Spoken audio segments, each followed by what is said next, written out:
Welcome back to a new Waterwave TV interview. As you can tell by the title, today we have CLM Kevloe, also known as Man Bun, in the building. He's going to talk about going on tour, CLM, what he does for CLM, and how he even got to where he is today. We're going to learn a lot more about that just after this intro. You might as well roll it. And where you at if peeping this shit, go ahead to youtube.com/Waterwave TV and subscribe to that shit. Yeah, you know the waves in it. Baseball, we're hitting a home run, hit it with the coldest rains. And even on my bad days, I'm a clutch to finish. The track diminished, the booth burnt, hands is itching. Damn. Thank you guys so much for watching this podcast. We're going to take a quick break You to get shout out. the thing up there. There you go. You almost got the Northern Chill at the beginning. How you doing? Good, man. How you doing? Good. You almost got the Northern Chill right away. But today we got Kevloe in the building. Yes, sir. Also known as Man Bun in the title. As you can tell, he came prepared for the to have the right title. I always do, man. I always got the bun on me. Everyone knows that. Mm-hmm. I tried a man bun for a little bit, but I don't have enough hair up top, and that was probably a reason why I lost some of my hairs because I was pulling on it too hard, trying to make a man bun of it. But Yeah, dude. It was like a 4-year process. So just to get a bun That's and how just to this maintain it. Yeah, dude. That's what I'm trying to get right now. That's why I have this little stubble. Yeah. I literally tried like 3 weeks ago growing this beard out. You know what I mean? Trying. It's a hard game, bro. Yeah, my thing with the beard is I couldn't grow the top part for a while, so I just kept shaving that. Yeah. Kind of how you have it right now, and then eventually the top part just thickened up. That's literally what I'm about to, like, I'm doing beard oils. I'm doing everything I can possible to grow that bitch. Taking vitamins, everything. I've been getting into the beard oil. I didn't even do much with beard oil at all when I first started. Oh, I bro. didn't really know much about taking care of a beard, but I've more learned the oils help take care of it. But I don't mind just kind of grew on its own. But besides the beards and man buns, we're here today with you, the director of operations at CLM Presents, tour manager for Dizzy Hippie A&R at the New Age Music Distro. Mm-hmm. You also do some photography, and you have your own podcast. Yes, sir. So you got a man of a lot of trades. Yep, and then I also just picked up being business development for a Twin Cities-based security company called Rothman Security Services. Okay. Shout out Rothman. I do a lot of stuff, man. I've been like a part of the Minneapolis scene since I was 16, and I'm 26 now. So I've been in it for about a decade. So a lot of these older cats that like people are now just kind of like talking to and realizing, and some of the biggest point of contacts out here, I've been working with since the beginning, and that's how I even got to where I am. It's just with that older network. Yeah. I'll be honest. I watch you guys' stuff just to learn the newer local scene because I'm totally out of tune, which is like embarrassing to say, but like even working with CLM, dude, I'm completely out of tune with the newer scene. That's why I moved back. To be honest, a part of the reason was I didn't have to. I was just like, I want to learn more about the local scene and make a difference here in Minnesota. You know what I mean? Facts, yeah. And that was honest because we just had JS State on the show too, and that was like a big gap, bridge of a gap of like generations. Yep. Of like. I'm trying to figure out exactly what you've done and how you've gotten yourself into this position without it coming off as like a way of like saying, well, what have you done to get in this position? Right. You know what I mean? Right. Like what have you done? I'm curious. You know, like this is the conversation. These are the times to have it. But yeah, 10 years. That is a long time to be in the same industry, and all the things you're kind of doing is kind of all in the entertainment industry, right? Yeah, you kind of absolutely. stayed around entertainment. Yeah. When did you know you wanted to get into like the entertainment industry? Well, to be honest, like I was a rapper at start, right? So from 16 until I was about 21, I was trying to rap here in Minneapolis. I would be in high school doing shows every weekend. When I went to college at Winona State, even in college, I didn't stop. I was recording in my the studio in my like little dorm room, and then I would also do shows and come to shows every weekend here in Minneapolis to stay in tune, to learn who ran it, to learn like who were the major players, like everything. And once you do it enough over the course of years, you kind of realize there's a handful of people in like this area that run shit, and then you talk to those people, get opportunities with them, prove yourself, and then from there it kind of just led out and branched out to a bigger network, to be real. And that's all I did though. Throughout college, every weekend I didn't party. I went here every weekend, slept on my buddy's couch, and went to shows. If there was a show, I would go to it. If it wasn't a show that I was performing in, you know, I'd be in it. So from those connections, I realized as a rapper when I was like 21, I was like, all right, dude, like it's hard to be an artist. You know what I mean? Like you have to be so different. You have to be so consistent. So I was like, fuck being an artist. Like I'm good at the business side of shit. And then so that's when I worked with CLM Presents. I got an offer to be an intern, taking tickets at the door 3 years ago. That's all I did. And then I did that for 2 shows until Kato was like, hey man, like you're going to start running this shit. So that's when I started running events through his guidance, through his mentorship. And then now I just am the guy, and that's how I've gotten all my other opportunities, being a tour manager and all the other shit in the entertainment industry, was just working with CLM and networking and connecting with people all over. Oh yeah, you took a lot of the steps. Like I always tell people you got to go step by step, brick by brick to get to where you want. No one's coming straight. I mean, some people do it, depending on now with the social media age, where you can have like a big following out of high school and become a club promoter or something. But not too many people get put in good positions like straight out of high school, just based off of like what they know. Like you kind of have to at least dabble and work your way up in every company or aspect of whatever you're doing. Yeah. Whether it's entertainment or any industry really. When you're doing ticket sales at the door, were you like always like dreaming about or thinking about being the host or being the guy, or you're just like, I'm just trying to get my head in the door and just learn something? Like, what was your or you just trying to see free concerts? Like where was your mind at that point? I was like, how old were you when you were doing it, when you first started? When I first started with CLM, I was 23. So like what was like your mindset, I guess, like first getting an intern? I mean, like at the time I was doing corporate sales, so like I came out of college and I was only concerned with my career in corporate sales, to be honest with you. When I got the call from Cato, I was working out at the gym at my corporate office in downtown Minneapolis, and at the time I was a logistics coordinator, so I would just call truckers, and that's what I would do. And you have to develop your own book of business, get your own clients, and at that time I had a big client. I had Tires Plus as my main client, and I was not concerned with anything else, because when you have that big of a client in corporate sales, dude, your figures for your salary just take off when you get a big client, right? You go from $35,000 a year to $100K very quickly. And so that's what I was trying to do, because I went to college for marketing and sales. And so that's the only thing I was concerned with at the time. And then when I got that call, I was like, you know what? My weekends are free. You know what I mean? It's a Monday through Friday, so let me just do that. Slowly but surely, I was just doing 100% something I hated and, 0% something I loved, which was the music industry. I just kept balancing it. That's the best way to tell people. It went from 100-0 to 50-50 to 80-20. And then finally, my second year of CLM, I got a call from Kalen, and he was like, bro, I need you full-time in this. Like, your help is, I can't have you only do some shows. I can't have you not do every single one, essentially, because he has no help. CLM is just Kalen, which is Cato Live Music. That's what CLM stands for. So it's Cato Live Music, and then it's just me as the director of operations, and then I brought on our director of media, which is Gage Reagan, and he has his own company, Gage Reagan Productions. So that's like all of CLM, and it just happened to be that way, man. Like, he gave me an opportunity, I executed well, and then I kept getting more responsibility, and now I pretty much damn near run CLM. The only thing I don't do is like basically find the headliners, right? Like, I'm a part of every part of that conversation, and once the headliner gets booked, I then handle them from there. But I just don't book them because it's not my money. It's CLM's money. It's Cato's money. You know what I mean? So I can't be involved in that aspect of it. But I pretty much do everything else. Yes, because that kind of answers a lot of my questions about like who is all in CLM. But so like when you guys do these tours, and let's say you do 6 cities, 7 cities, 8 cities, up to 20, however many. But like for example, I bet we've been involved with the Riff Raff ones in the past, or I've seen you done the Modsuns and now the Dizzy Wright.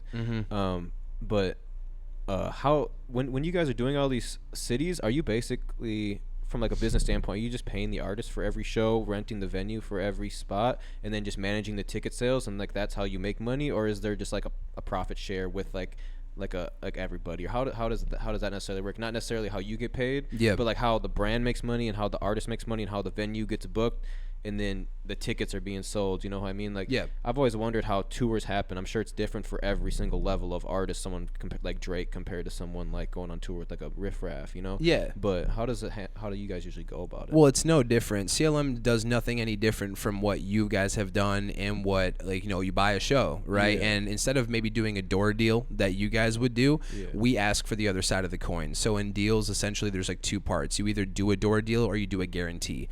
Those are your only in between when it comes to booking a headlining artist. And it's the same thing with the venue. So with the venue, Cato's had long-standing relationships with the Caboose and other venues in the area, Skyway Theater, right? So with those, we just pay the venue the rental fee. We ask what we need from them in supply, whether that be security, sound, whatever, any special requirements. From there, when you book the headliner, you book them for their guarantee plus whatever extra percentages you guys have worked out when it comes to their merch, or when it comes to hospitality, VIP splits, stuff like that.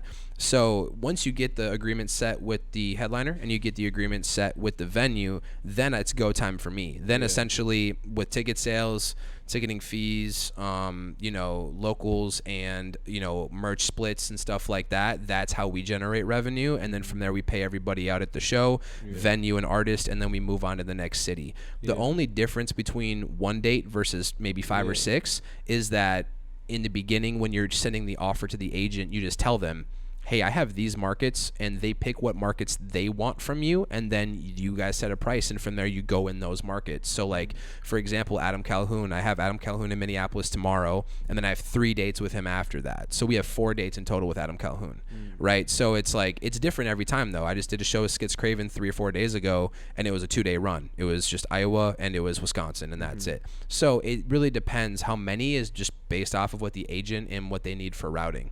That's it. And then for touring, tour management for me is different now because I've only been doing tour management for Dizzy Wright officially since March, right? So that was the first tour I did with Dizzy. And we pretty much hit, I think, 100 dates this year total. And that's made me also busy because they're 2 different things. Tour management and CLM are not in the same boat. Kato is the manager for Dizzy Wright. And so therefore, when Dizzy worked with me last year, he handpicked me to be his tour manager, and I happened to be affiliated with Kato, so it was like a perfect storm in that sense. You know what I mean? So tour management and what I do for CLM are actually different, even though they may look the same. Because it's from a viewer's perspective, you're on stage with an artist. That's kind of like the perspective that they get besides that behind the scenes stuff. Because I've always wondered like the best way to set up a tour, like from a financial standpoint, and even just from like how does it work well for everyone. Because it's like you gotta so how you said like when you're booking the venue, you just basically book out all the venues, and then you just make sure the artist has their guarantee and whatever, maybe just for every stop to go, and then it's just up to you to make sure that event happens the right way it's supposed to. Yeah, exactly. Make your money on top. And that's like the primary thing that I started doing before tour management, before anything else. Like my only job was to literally show up, pay everybody, make sure I knew the aspects of all the deals, make the schedule, make sure that the venue's accommodating what the headliner needs, making sure the headliner understands what the venue can and cannot accommodate, and making sure that they know how payment's going to work. So that way every expectation when you walk into a show has already been set. There's no, I don't know what's going on. The only thing that throws a wrench in running a show, and I'll be completely honest with you, is local artists. When you throw local artists on the bill, and this is one reason why I wanted to come on here, local artists, we don't have to book you.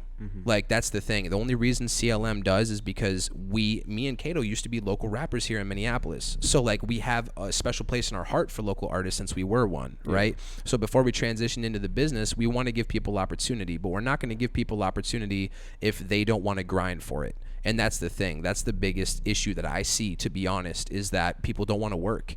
And people wonder, well, do you guys do pay to play? No, it's very simple. We give you amount of tickets, which is not a pay to play. You put a deposit in with me to ensure that you're going to sell those tickets. That's my security. Therefore, I've had many people back out last minute and be like, hey, I'm not going to sell these tickets. I'm not going to show up to the show on the day of the show. So I go, cool, not only did you fuck me over, but now I have $100 from you that I can keep because you fucked up, right? And it costs money for us to send out tickets. It costs money for us to make flyers with your name on it. It costs money. So it's like, that's one thing I see local artists doing. Like, be appreciative if people are there yielding you opportunity, whether if it's what you want or not. It's not a pay-to-play structure. CLM doesn't do that unless you request that. It's you put in work, you sell tickets, we give you a certain amount of tickets, and you've done this with me before with Jake Giller, where when you sell those tickets, if you sell all of them, you make money and your slot's covered. So, and if it's like, well, what if I can't sell tickets? Then don't be doing shows. Because if you can't sell tickets, that means your music needs some work. Then you shouldn't basically be trying to get on that big of a stage for you. No. If you can't sell the tickets, because you got to start on the smaller stages to get the people to be like, oh, I want to come to your next one. But like the model that CLM does with the openers is like one that I've like definitely thought about as like, because I've seen all the ways people just charge to open and stuff. But I really do like the way where you're saying let's say tickets are $10. Here's 20 tickets. Give me, let's just say $150. Now you can make $50 off these tickets if you want. Right. In a sense, because people are always like in our DMs after we throw a show, like, hey, I guarantee I bring 50 people. Like that. Well, it's like, all right, well, if you want to buy 50 tickets at of half the price, then I'll give you all 50 tickets. then like let's do some business then, you know, because it's like you guarantee us like the money that's gonna go behind, you know, helping us put on this event, and you get to make money, and you get to have a good night. Right. Like everybody gets to win at the end of the day in a sense. Right. Like I was just thinking about basically like adopting that whenever we do book headliners, because we the only time we put up like a real chunk of money was like when we did Bobby Raps. Other than that, we've gave money to artists, but nothing like super substantial to where I'm like I feel like maybe adding a couple people that throw some money to be on the show would be worth it. And people were offering to pay for that, but I was like, I don't have the right system in place. I don't want the event to go bad, and then people be like, that wasn't worth $500 or it wasn't worth $200. But that's the thing, like that's relative, because I hate when people say that shit, because bro, like it's not my job to put in the work for you. Yeah. It's not your job to put in the work for the artist. Like that's the thing, bro. Like with if you're an artist, if in Minneapolis, anywhere, I really don't care where you're based out of, because I've worked with artists from Iowa, from Wisconsin, from Louisville, damn near all over the country, because I also book tour openers for Dizzy Wright's tours. So I've worked with artists who are actually ready to buy onto tours and actually go from that local level to, okay, now I'm in between. Right now I have some bread behind me. Now I have some ownership of my records, and now I'm ready to move. But I do not like it when people will be like, well, you should be paying me. Well, no, because I've worked with you before and I've given you 40 tickets and 10 were scanned in. Yeah. Like I see how many tickets these locals scan in, meaning when people walk through that door who actually come. You could tell me you sold 50 tickets, but if you scan in 5, what does that tell me? Yeah. And so that's about 99% of people I've ever worked with. The other 1% are the hand few that when I give them 30 tickets, that I get 30 scans, and then I get more than 30 people there for them. And guess what? The biggest thing is when they don't leave after they're done performing. Yeah. Do you know how big of a deal that is to people around you? If you're a local artist and you come and do your thing and leave right away, it may not be a big deal, but that promoter ain't going to work with you even if you sell the tickets, because now all the people that you told me were going to come and stay for the headliner, well, all of a sudden they're gone. So then now there is no help. You know what I'm saying? Yeah. So like there's a lot of stuff where like I put a lot of pressure on artists in general when they work with me, because it's about the grind. And if you can't grind in general, and if you think you're already grinding hard enough and you can't grind on the show side of things, then you're not going to grind anywhere else when you get to the level that I work with these artists, right? When you have to do 2 tour buses and an SUV and you have a whole team behind you, like that's a grind every day. Yeah. You know what I mean? Like when I'm tour managing, I'm up for 20 hours a day and I sleep for 3 to 4 and I wake up and do it all over again. And I'm on a tour bus responsible for 10 other guys. There's a grind in this industry. So if artists aren't willing to grind, then don't work with me. And if my opportunities don't work for you, then don't work with us. But I guarantee you we provide a lot of opportunity. We provide opportunity out of state. We provide opportunities in state. Like, you know what I mean? Sometimes we don't, though, but majority of the time I'd say we do. Yeah. And I'm not out here making a quick buck off artists either. Like, that's not what it's about. We've set up the structure in CLM where we don't need that money. It's just that money and that the supplement that helps supplement the show, like you said, it's just nice to have. Yeah. But like at the end of the day, if you want to get paid off of it, then sell everything that I give you and you will yield $250 profit or more. And I'm allowing you to sell merch. Some people don't even allow you to sell merch. What if there's a whole merch area with 5 headliners there and then I don't allow you any space? Well, now you can't make money. Yeah. So I'm always willing to help the artist in any way I can. It's just a matter of how hard they want to work. Yeah, that's the big thing, and I think the way you guys do it over at CLM makes a lot of sense. So, yeah, if any artists you see the CLM events coming, like they definitely. When is this gonna be out? Couple weeks. Next week. Next week. Yeah. So if it's next week, then I'm not probably on Saturday next week, I think. And the reason why I mentioned that is because, like, even now, like, I'm not untouchable. Like, you hit me up over email is the primary way. I don't do business over social media. You try to hit me up on Snapchat, Instagram, I'm going to revert you right to my email. And if you can't take the extra step to send me an email, that filters out a lot of people, to be real, if you can't send an email. Yeah, no, that's how people always ask for, like, promo, and I just direct people to the email because I don't like doing too much, like, money transactions in the DMs just because I don't want people to, like, because one, it's not always me responding in the DMs, and like, you know, we have people that post on our media page that isn't just me, so it's like that's not the place to be having a conversation with me directly anyways. It's like the water wave but DMs, every artist thinks that that's the way. Yeah, and it's like a way that, like, if I know you personally, like, you'll know if you're talking to me, but like like, just, you know, to inquire, the DMs is not always the best way. But speaking of, like, giving people opportunities, I remember even, like, when I've gone to, like, some of the CLM shows, I've seen artists that opened up at the shows, and then like I still talk to him to this day, and Yep. it's been like 2 years. So it's like I'm always looking for people that are opening up for these shows, because I know that most likely they either had to pay a little bit to get in there, so they and did the ticket thing, or just paid, or that they're tapped in enough with the people putting on the event that they're worth getting to know. Right. So like getting yourself in these positions does help. Let's say if you want other, you know, local music heads to know about you, especially if you're in a new market. Like one person, Vinny Bands, he opened up I think for Riff Raff when he came. Yeah, he's done a lot of shows and with me. I still chop it up with him like on a weekly basis about music. So Vinny's like, dope. Like Vinny's done like 5 or 6 shows with me, Yeah. and like so he knows. Like, and the thing is, like Vinny quickly realized he knew it wasn't about bullshit. Jay Harlan's the same way. I've done a lot of shows with Jay Harlan. I've done shows with Jake Giller over the years. I've done a lot of shows with I have a list of local artists that's over 500, 600 people long, and I have an email list that I've created where it's just like in every single market I'll send out a blast and be like, that's something I don't need to do, but I do anyway, to be like, here's opportunity if you want it. Because even right now, by the time this comes out, I still got an opportunity for people to open up for Chris Webby and Echo in fucking Fargo. It's a 20-minute set, like, and it's a solid set. It's going to be a very big show, good exposure, right? I have opportunities for any artist who wants to go on tour with DJ Paul from 3-6 Mafia. Their management works with me, and they're like, hey, like, we need tour openers, so submit people for approval, and I've already had people in there. Like, if you're ready to elevate your career and actually like be within the real music industry, the one that everyone is a part of, I'm just being real, like not like the smaller stuff. Like we're talking like you want to go on a big tour. I just put RSG from Rock Solid, I think it's Rock Solid Music Group, right? Yeah. And they were just on a tour with me with Dizzy. Yeah, I seen that. I helped them throughout the whole thing. We talked about that a little bit on our show too. Yeah. We talked about that a little bit about him going on tour. Dizzy was like Tandy and Freak and they were cool ass guys, but I'll be real, when they called me at first, they were like, I don't know if I can make this work. They'll tell you that. That's the first thing Jelani told me was like, hey bro, I don't know if I can do this. And I was like, listen, if you want this, let me give you a discounted rate, which is something that I normally wouldn't do, but I'm going to do because you're from Minnesota and I believe in you. I'm going to tell you exactly what you need to do, what rental cars you need to get. I'm going to tell you what websites for hotels. I helped him, walked him through a lot of that process. Yeah. Because if he had questions, I hear it.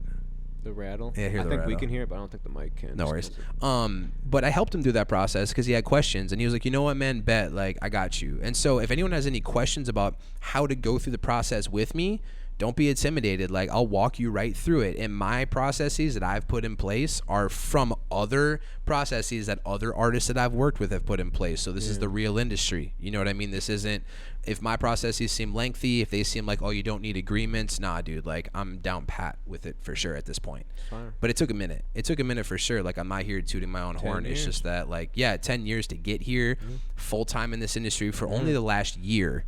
But then I've been really in like the higher level that, like, I want to call it like the elevated from local to what I'm in now for 3 years. Yeah. And so you quickly realize, like, you meet people all over the world, you meet different artists, and you learn from different tour managers and different everything. Yeah. So you absorb it all like a sponge, and then I try to bring it home and try to help artists here. Yeah. But it just seems like people are so distracted here. They're very distracted compared to, like, if I brought my ass to Iowa. Do you know how many emails I get from artists in Iowa versus I get in Minnesota?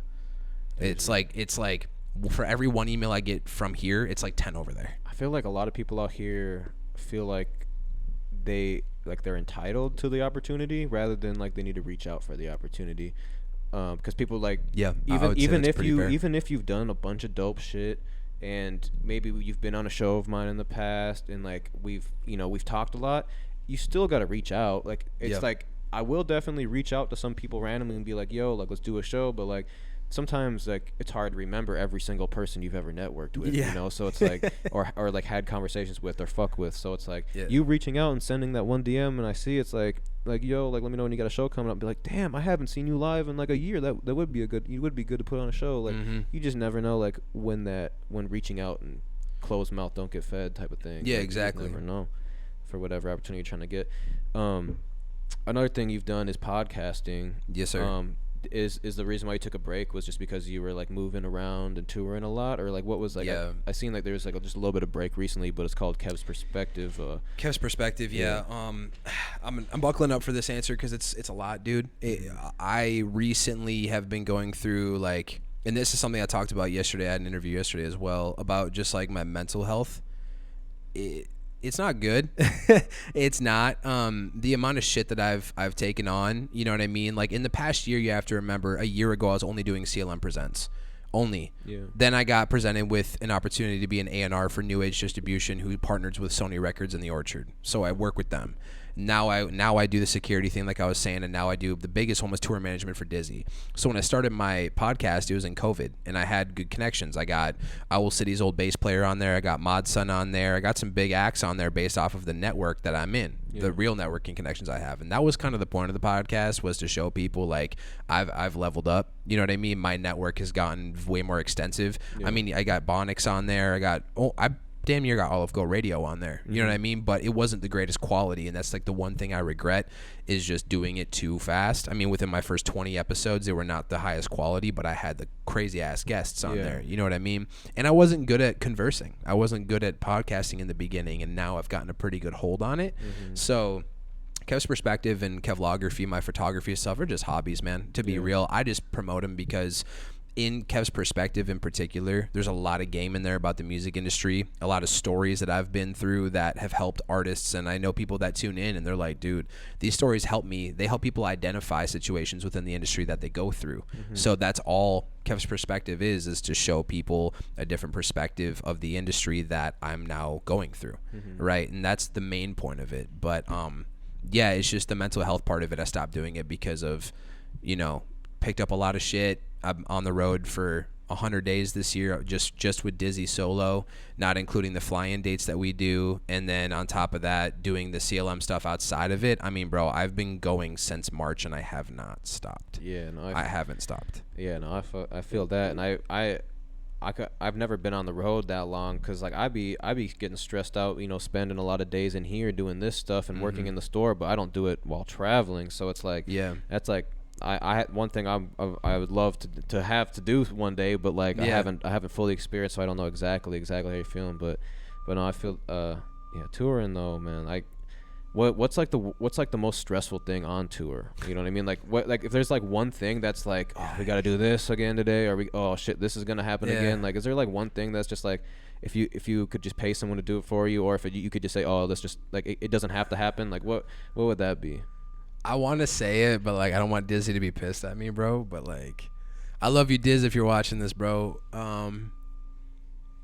It's just the last minute stuff, right? Like, to be honest with you, the most stressful part, and I say love to Diz because Diz knows he tests me on the road, like, and that's the relationship between tour manager and artist, right? Like, what if Diz wakes up one morning and goes, hey man, I don't like the hotel room I'm in, can I get a new one? And make sure we get a full refund on this room, and we're at the hotel. The last minute change. Just like that alone, and like if you don't successfully get a refund and you don't successfully book the next hotel that is up to what he wants, like, to be real, and he's not a diva by any means, like there's just some things that like when you book a hotel room anywhere, when you're like, let's say you've never been to Butte, Montana, right? And I'm in Butte, Montana, and I've never been there, so I'm booking a hotel room. It's shit. Cool. Now I have to go find another one. Like, that's just like the type of shit. And when I wake up, I'm on 4 hours of sleep, and then it's just the last minute changes. But honestly, the biggest fucking stressor is the bus. Because I'm in charge of the driver. I'm in charge of paying him. I'm in charge of routing him. I'm in charge of bus call, which is like when you leave, and then when you arrive, what time you need to leave again in order to get to the next city. But what if you can't get to the next city in time because your driver's sleeping for 8 hours and he needs an hour reset? So then now you have to go talk to the venue and be like, hey, I'm not going to be there at load-in. I need to be there at this time. Like, that is the biggest thing. If that bus is not A1, if it's not clean, and if it's not like up to standards with the driver, if you and him aren't communicating, that's the most stressful part is the routing. Everything else, like the show, is the least stressful thing. That once we get to the show, all my guys are on point. They're like, I know what to do, I know how to do this, and I give them all the information to make them successful.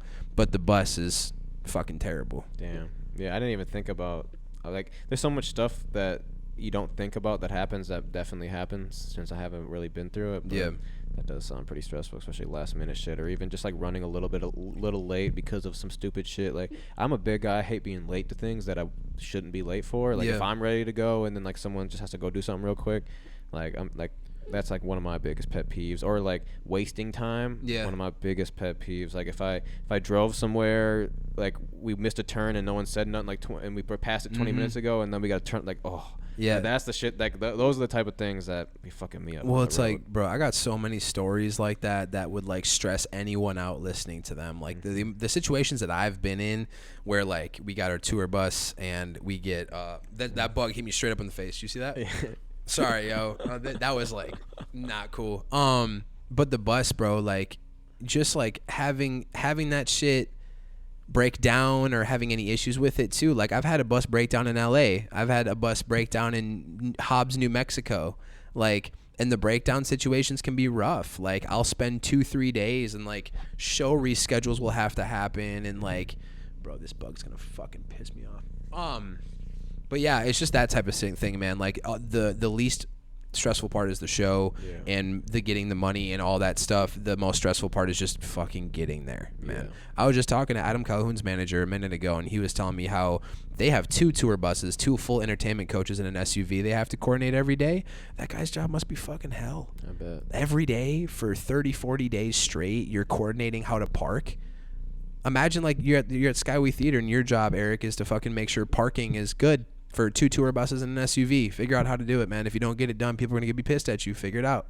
You got the agent calling you. You got the artist calling you. You got the artist in your face. Like, that's the job. The answer, man. Yeah, and that's the thing. I'm the man with all the answers, and that's actually where Man Bun came from. Is Dizzy gave me a tour name, so that's where that came from. Yeah, I was gonna ask that. There you go. That was kind of my guess, honestly, because people will be calling me like, never calling me my name. They call me Wave or Water Wave or something or Beard, something with a beard. Like, so I was like, I was gonna say, did Dizzy give you that on tour or something else, like a nickname? But I'm sure it took a hot minute, but like he basically said everyone is gonna get a tour name.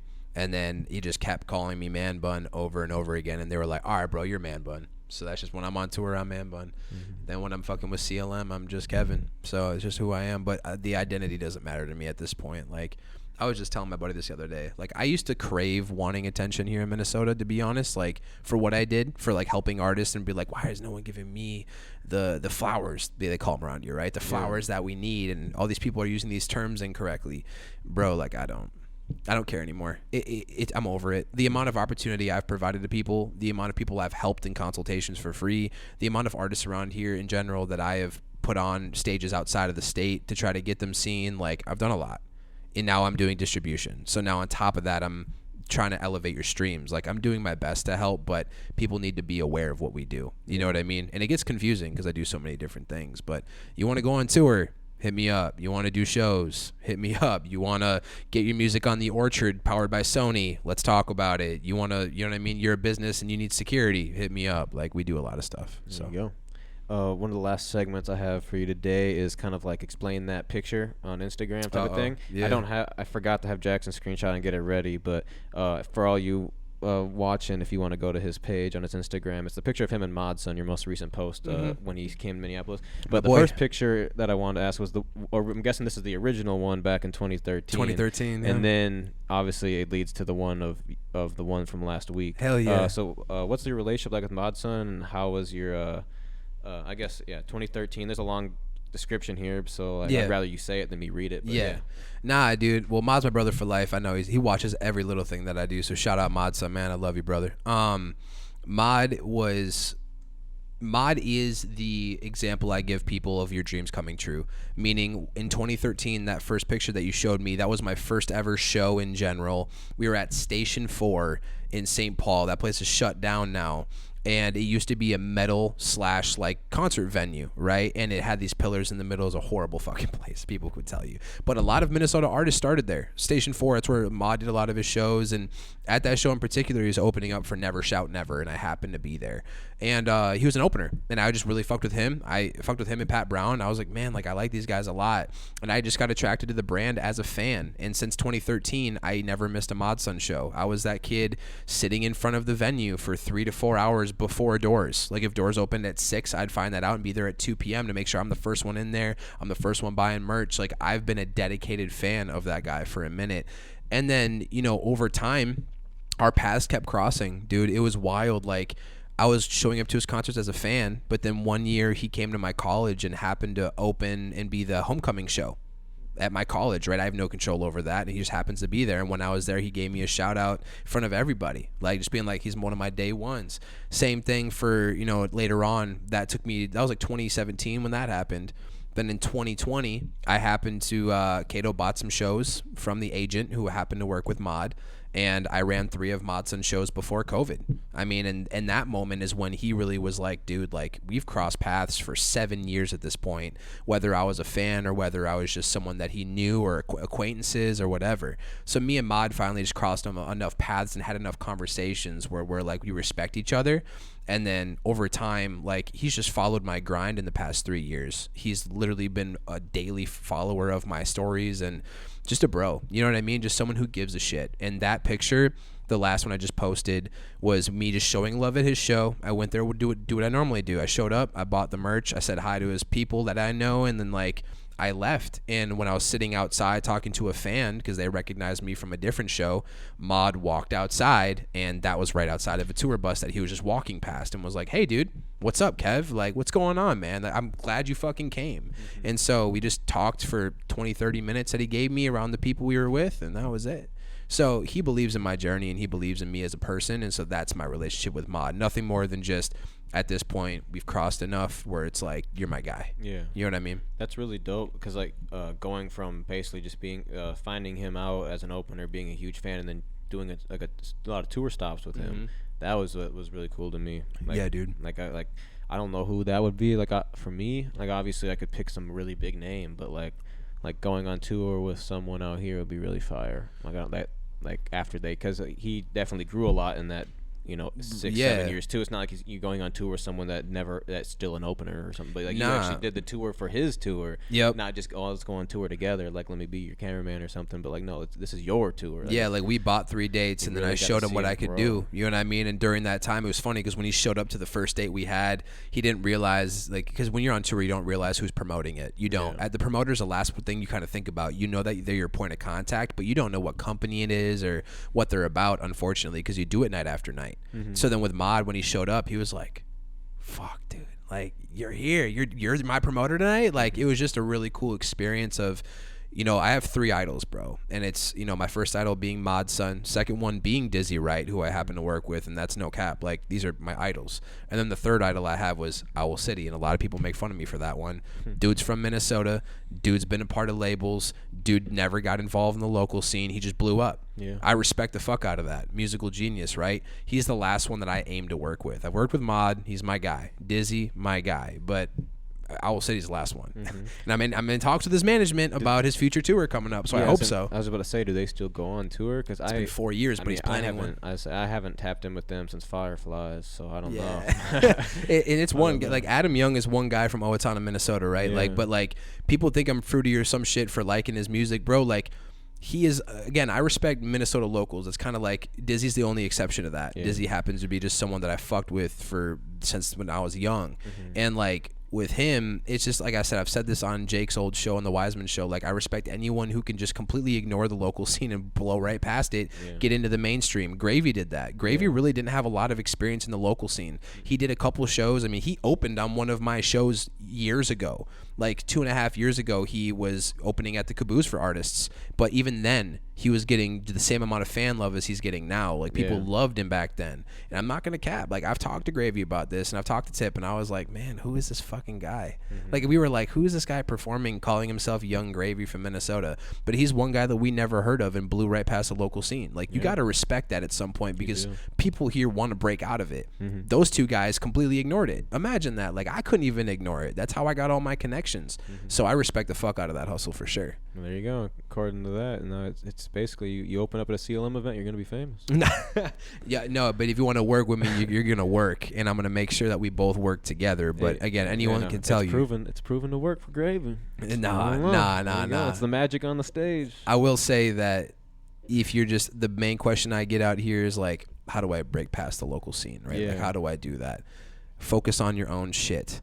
Don't look at other people's grass. Don't compete with other people. No, don't compare yourself to other people. And collaborate, bro. Like, if it costs a little bit of money to collaborate with your fellow colleagues, then do it, because everything is a business. I 100% support people saying, hey, here are my streams, here are my turnouts, and here's the feature price. I have no problem with that. I believe Plaza should be charging for features. I believe bands like Gaetano and Drury out here who are fucking killing it should be charging for what they do, because they're killing it. But if you two are on the same level, work together. You know what I mean? But that's one thing I would tell any Minnesota artist. That's the difference between every other local scene in the United States that I've been a part of, is that tapping into all of them, they all have more collaboration. They all have a better understanding of what's needed to grind. And also they're not scared of the grind. I feel like here we're a little scared and we're a little entitled. Don't get caught up in that shit, bro. Like, focus on your own shit. Fuck everything else. Fuck the drama. Fuck the noise is what I call it. And just do you. And if you need help along that journey, you got a question, anything, hit me up. More than happy to help anybody from here, 100%. There you go. That's a great. You kind of answered my last 2 questions and My fault. the advice. No, that's perfect. I didn't have to say them. When you're a I love when I don't podcaster, you have just to ask.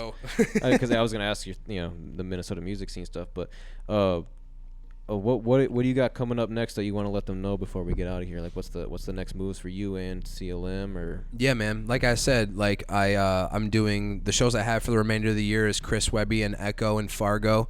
I am bringing them here for Halloween night. If you guys don't have tickets for Halloween, October 31st, the annual Chris Webby show that gets near selling out every single year that I've worked here for the past 3 years. Go to clmpresents.com. But like I said, if you want local opening opportunities, be sure to hit me up. I got a lot of them. You can open up for DJ Paul and Dizzy Wright in Minneapolis. You could open up for Dizzy Wright in Appleton, Wisconsin if you want to get out of state. I got so many opportunities for opening. And also, again, for me personally that's going on, bro, I'm going to be... After the last show I have on November 4th, unless Dizzy calls me and says I need you for something special occasion, I'm chilling and I'll be available for, like I said, go to my link in my bio on the Linktree, schedule a meeting with me if you have any questions. I'm a very good resource if you're on the local level and if you are, again, wanting to elevate your career. I'm a very good resource for that, for sure. Fire. Well, tap in. His Instagram is on the screen right now, as always. Make sure you check us out on Instagram as well at Waterwave TV. Appreciate you for coming in. Appreciate you, man. Feel like definitely was trying to get you on here for a while. Not that I was reaching out for a while, but like it was just when the time was right. Yeah. Because every time you're always doing something new. Every time I see you, so it's like shit. There's something else to talk about whenever he gets on here. So hell yeah. Found a good time to get you in here. Shout out to my boy Cadillac, by the way, who gave me the shout out. I know he texted me and was like, "Hey, I just gave you a shout out on Waterwave." I was like, "Hey, appreciate you." Yeah, no, that bro. was like what actually like sparked in my head. Like, damn, I wonder if he's in town because I know you be on the road a lot.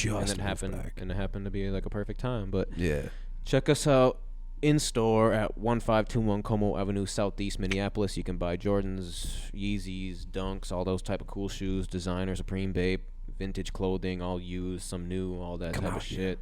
Check us out. We got a studio. You can book with us on waterwavetv.com. If your engineer is out of town or he's just being lazy, you can come work with us, man. Our guys are always in here doing their shit. But yeah, just book with us 24 hours in advance so we know you coming. And that's it. Subscribe, like, share, all that. Peace out, y'all. Yep.